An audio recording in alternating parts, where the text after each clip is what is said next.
संपूर्ण राज्यामध्ये आनापान साधना विविध उपक्रमांतर्गत त्या ठिकाणी या साधनेचा प्रचार प्रसार तो शाळांमधून सुरू केलेला आहे।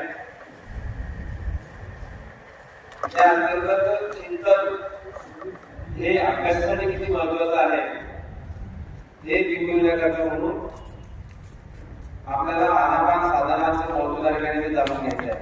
आणि ही साधना अशी आहे की अनुभवातून आपल्याला ती गोष्ट जाणवते, म्हणजे सांगून बोलून ती गोष्ट समजणारी नाही। जेव्हा आपण प्रत्यक्ष करू त्याच वेळेला आपल्याला त्याचं महत्त्व समजणार आहे।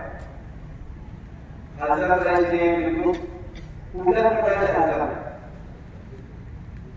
आणि पूर्ण लक्ष आपल्या श्वासाकडे केंद्रित करण्याचा प्रयत्न करा।